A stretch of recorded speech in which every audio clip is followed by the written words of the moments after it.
سلام و ادب دارم خدمت شما دوستان عزیز. امیدوارم صحتمند و سلامت باشید. در این ویدیو انیمیشن خواستم در مورد رابطه آیونی یا رابطه برقی توضیحات داشته باشم. رابطه برقی یا رابطه آیونی نوعی از رابطه کیمیایی می باشد که در نتیجه برد و باخت الکترون ها یا انتقال الکترون ها بین اتم های تعامل کننده تشکیل میشه. این نوع رابطه کیمیایی بیشتر بین فلزات و غیر فلزات صورت میگیره.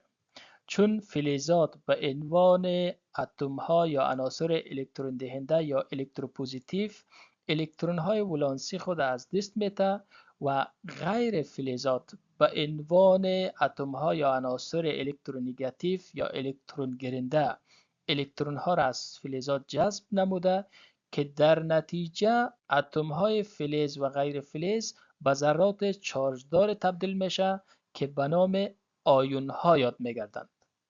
فلزات با از دست دادن الکترون ها با آیون مثبت یا کاتیون و غیر فلزات با گرفتن الکترون ها به ذرات چارجدار منفی یا انیون تبدیل میشه. اما سوال اینجاست که چرا فلزات با از دست دادن الکترون دارای چارج مثبت میشه؟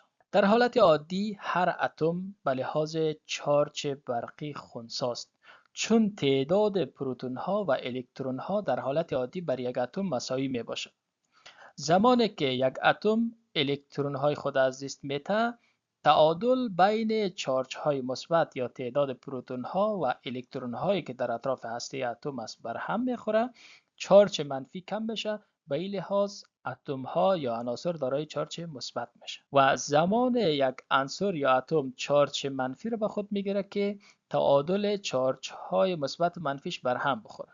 عنصر الکترون گرنده در حالت عادی تعداد چارج های مثبت و منفیش با هم مساوی است، اما زمانی که الکترون های بیشتر جذب میکنه چارج منفیش بیشتر میشه، به این لحاظ دارای چارج منفی میشه. به علت تشکیل ذرات چارجدار مثبت و منفی در ایجاد رابطه آیونی این نوع رابطه را به نام رابطه برقی هم یاد میکنه و مرکبات که در نتیجه تشکیل این نوع رابطه ایجاد میشه به نام مرکبات آیونی گفته میشه که نمونه خوب از تشکیل این نوع روابط کیمیایی را ما و شما میتونیم در تشکیل مرکب سدیم کلراید که از تعامل فلز سدیم با کلورین حاصل میشه در نظر بگیریم. مرکب سدیم کلراید یا نمک طعام در نتیجه ترکیب فلز سدیم با غیر فلز کلورین حاصل میشه. سدیم عنصر گروپ اول از جمله فلزاتی است که در مدار آخری خود دارای یک الکترون ولانسی است و کلورین از جمله غیر فلزات یا هالوژن ها که در گروپ هفتم جدول دورانی عناصر قرار دارد از جمله غیر فلزات است. فلز سدیم با از دست دادن یک الکترون به غیر فلز کلورین تشکیل مرکب سدیم کلراید میکنه.